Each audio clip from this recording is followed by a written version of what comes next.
Hello and welcome back to 365 Days with mxmtoon. I'm Maia, a singer, songwriter, videomaker, Oakland native, and a fan of investigative journalism. I'm also a huge fan of history. I love untold stories, gross facts, hidden secrets, and anything weird, dark, and funky from the past. Each day, I'm going to share one of my favorite deep cuts with you, so let's take a look at today's story. It's 365 with mxmtoon. New facts every day, so don't leave too soon. I'm gonna teach you stuff, no it won't be tough. Gonna go a year till you've had enough. It's 365 mxmtoon.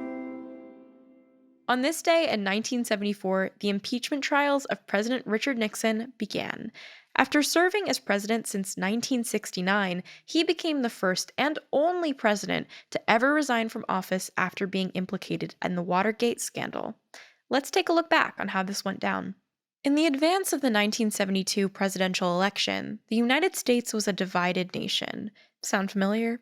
As the Vietnam War heated up, it became a key point of contention among voters. But Nixon was popular with the people, and he ended up winning re-election in the biggest landslide in the history of US presidential elections.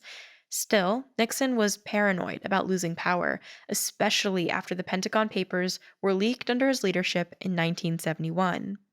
These documents revealed that the US was more responsible for the war in Vietnam than the people had been led on to believe. So, in an attempt to retain Republican power, the incumbent president and his team went to lengths that no candidate had gone to before. In June 1972, 5 people broke into the headquarters of the Democratic National Committee at the Watergate complex. They stole top-secret documents and wired the office phones, allowing them to spy on the Democrats' conversations. The 5 burglars at the scene were arrested and pled guilty just 2 weeks before Nixon's second inauguration. At the time, the break-in wasn't as big of a story as you'd think it'd be, but 2 Washington Post journalists, Bob Woodward and Carl Bernstein, thought that it was suspicious. They were tipped off by an anonymous informant who turned out to be the associate director of the FBI, Mark Felt, that one of the burglars had connections to the CIA.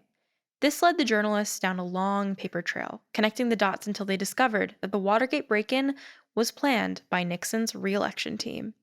This team was called the Committee to Re-elect the President, otherwise known as the CRP, but they didn't really do a great job with that choice of name because now most people refer to them as creep. The break-in itself was never tied back to Nixon, but what got him in trouble was that he knew that his team orchestrated the break-in for years and went to extraordinary lengths to cover it up. In July 1973, a year after the break-in, Nixon's former assistant, Alexander Butterfield, confessed that all of Nixon's White House conversations were recorded. This was a practice Nixon had adopted from his predecessor, Lyndon B. Johnson, but he didn't think the tapes would or could be used against him. Around this time, several officials in Nixon's camp were convicted of illegal campaign activities and lying under oath. Even Nixon's vice president, Spiro Agnew, resigned after he was investigated for extortion, bribery, and income tax violations that he allegedly committed as governor of Virginia. Meanwhile, Nixon remained under fire as it appeared more and more possible that he was involved in the Watergate break-in. The entire country wanted to know what he was hiding on those tapes of White House recordings. He refused to hand over the tapes, only fueling more suspicion that the president had a secret. He cited executive privilege to avoid sharing them. Nixon's impeachment trial began on May 9, 1974, but it wasn't until July 24th that the Supreme Court ruled that he needed to share the tapes. Since he was being investigated for crime, his executive privilege didn't apply. One of the tapes contains evidence that days after the break-in, Nixon tried to block investigations and cover up his campaign's involvement in the crime. People call this tape the smoking gun, a phrase that originated from a Sherlock Holmes story. It means that the evidence is strong enough to close the case. When it became clear that the House and the Senate would vote to impeach him, President Nixon resigned on August 9, 1974. In total, 69 government officials were charged for crimes related to the scandal, and 48 of them were found guilty. When Vice President Ford took office after Nixon's resignation, he pardoned the former president. Since Ford was appointed vice president after Agnew's resignation, he became the first and only president who took office without being elected.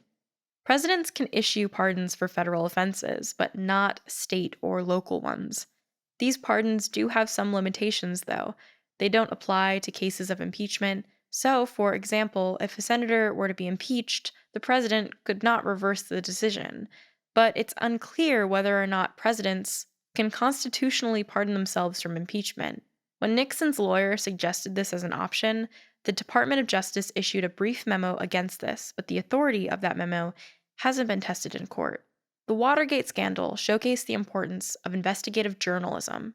Woodward and Bernstein, the two Post reporters who helped crack the case, published the book All the President's Men, which chronicles their findings.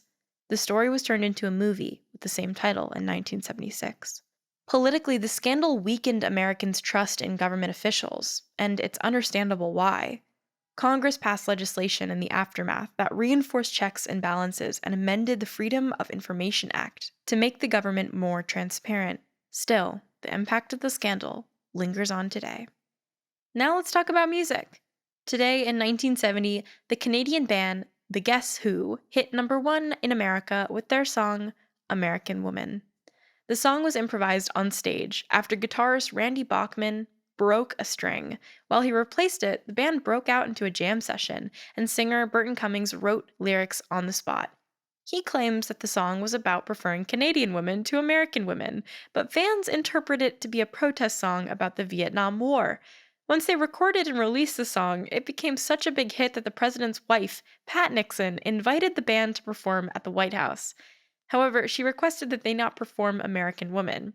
In 1999, Lenny Kravitz covered the song, which earned him a Grammy for Best Male Rock Vocal Performance. And now for our final segment of the day, I'm going to be going back into my own photo archives to see what I was up to on a May 9th in my life. On May 9th, 2018, at 5:45 p.m., I announced that I was doing my first actual live show. This wasn't my headline show. I was an opener for two other producers that were playing a show in LA at the time. And I announced that I was playing, and I was very nervous because I had never played a show before with my own music in front of people that would buy tickets to potentially come and see me. It was a very exciting thing for me, and my family and I drove down. I remember being like nauseous the entire time, and my appetite wasn't even there because I was so nervous about the entire thing. But it ended up going really well. I did forget a bunch of my lyrics on stage. I forget my lyrics all the time. It's kind of normal now at this point, and I don't beat myself up over it because I'm just kind of like, whatever, I'm human. It's meant to happen. But that was really cool, and I'm excited to go back on tour again. Thanks so much for listening and going back in time with me. Remember to subscribe wherever you listen to your podcasts, and come back tomorrow for more stories from yesteryear. It's 365 with mxmtoon. New facts every day, so don't leave too soon. I'm gonna teach you stuff, no it won't be tough. Gonna go a year till you've had enough.